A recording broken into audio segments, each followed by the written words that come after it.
going on, everyone?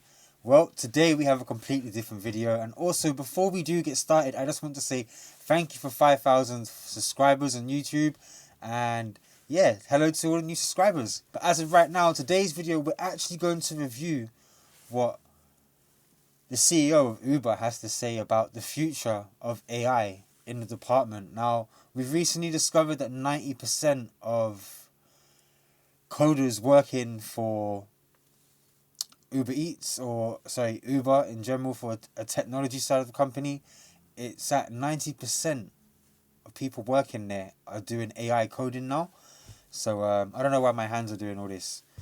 But yeah, look, let's head over to the computer. We're going to check out what he has to say himself. One of the real areas of disruption in AI has been autonomous vehicles. And just before we started recording, I was saying that I have a Tesla in LA where I live.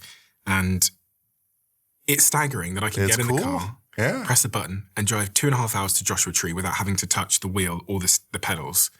Now, driving, I think, is one of the biggest employers in the world, like as a profession. I mean, we've got 9.5 million drivers and couriers on our platform. We are the largest organizer of flexible work around the world. And I think the second largest... I just to stop from there. That's 9.4 million drivers that are more than likely going to be out of work. And you have to listen carefully to what the gentleman has to say, because this is very serious. I told you all that in the near future, these little bots were going to win, right?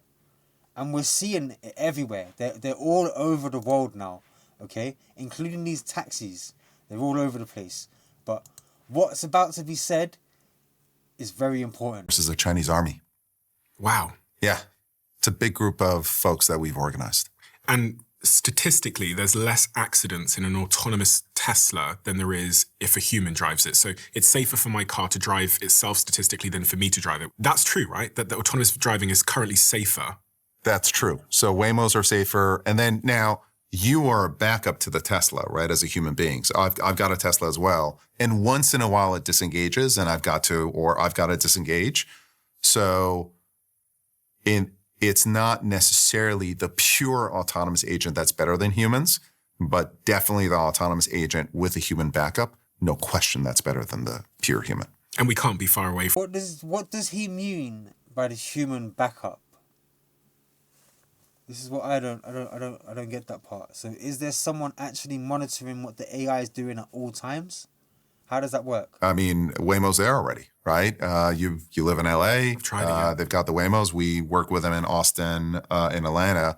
And by all accounts, Waymo drivers are safer than human beings. And that's going to be true of AV all over the world. You know, there are 1 million deaths from driving every year in the world. In the US, it's between 35,000 and 40,000 auto fatalities. So to the extent that these autonomous agents and drivers can be better than humans, and they will be better than humans over a period of time, there's a real return on human life as a result of this.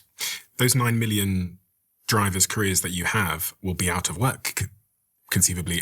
Talking about being honest about auto fatalities. So to the extent that these autonomous agents and drivers can be better than humans, and they will be better than humans over a period of time, there's a real return on human life as a result of this.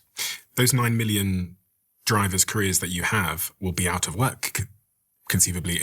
Talking about being honest about the situation. Yeah, I think, again, it goes to physical AI as well, right? So I think 20 years from now, you can imagine that those 9 million will be 20 million AVs maybe. But we have time between now and then, partially because we don't operate in the virtual world, right? We operate in the physical world. You have to get the regulations up. You have to build the cars. You have to build the sensor stacks. The models have to get there. So there is time between now and then. But you can imagine the majority of our trips being fulfilled by robots of some kind. See, that's not good, right? Now, the kind of work that they're expanding, let's listen to this first. Platform, partially as a result of it, right? We used to be the only work is driving. Now there's delivering. You can have shoppers as well. I think it'll be a little while at least before you get AI shoppers. And now actually we have a team called... By shoppers, what does he mean? People going to the shop and shop? Because we don't have the access in the UK. We can only do food deliveries and parcels or taxi, I believe. In general, he did say it would be 10 years. That was what he hinted, 10 to 15 years. But as we can see right now, these robots are all over the place. And the funny thing is, a lot of them don't seem to be doing too well. You seem to see a lot of videos where people are destroying the robots, they're manhandling them, opening them, all types of stuff along them lines, which isn't actually a really good look for anyone. Bear in mind, that is literally just America, right? They're all over the UK being destroyed, all the rest of it. Now, where does this leave 9.4 million drivers in that time zone? This is what I've said to you guys from way back when, because it's not just Uber. All companies are investing in AI technology. I think Uber alone has blown their budget of 3.4 billion this year already. Right? A lot of that has gone into costs of anything from 500 to 2,000 per person for open AI coding, basically. And that's why I mentioned to you that Uber now is 90% coding in AI. So that means I'm pretty sure them other people that are there coding probably won't have a job for much longer unless they learn how to work the AI side of things. But yeah, this is something to be aware of, because where does that leave you? What's your overall plan in the long run? And that's why recently I've changed my content. I have all intentions of going out, riding, doing deliveries and everything like that. But what happens when we don't have that option? What happens when that option's now taken away and it's left to the robots to deal with? What do you do then? You know? So from now, I figured I'm going to start opening other doors, okay, as delivery rider, so that I don't kill this here, because I spent so much time building this up for it then to just get dropped one day doesn't make no sense to me. So yeah, I am not a fan of AI. I think there's something that a lot of people don't realize. I'm not interested in working with AI, B, your vape pens, C, I can't give you a bike, I don't care to, I'm sorry. You know, if I give the first person the bike, I've got to give every other person the bike, and I'm not running a charity here. So how does that work out in the long run? That's the God's honest truth. So it's best to say no to everybody than to some people. It's just a lot easier in life. But yeah, on that note, shout out to this geezer, the Diaries of a CEO, because if he didn't ask these questions, we wouldn't have had that information. And yeah, you know, it's really something that you have to think about, because it's not just Uber, like I said. It's all companies that are now in that department of where, how do I put it?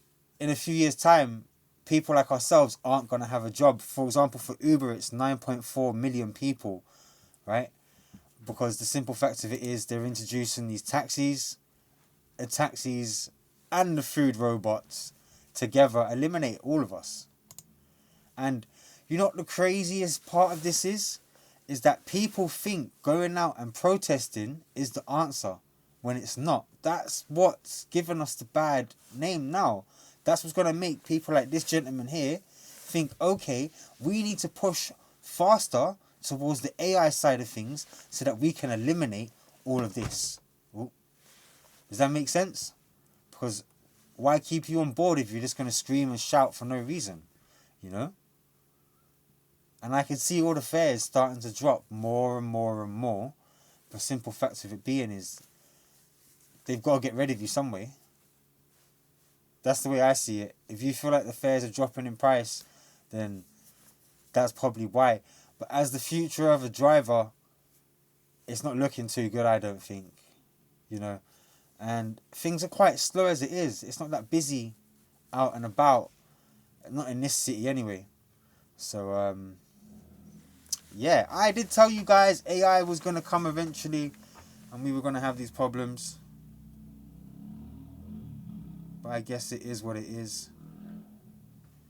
So I did tell you all, at some point we were going to have these issues occur due to the AI and all the rest of it. But I guess we're going to have to wait it out. I don't think we have 10 years. I think we have 3 to 5 years at max until they start eliminating people.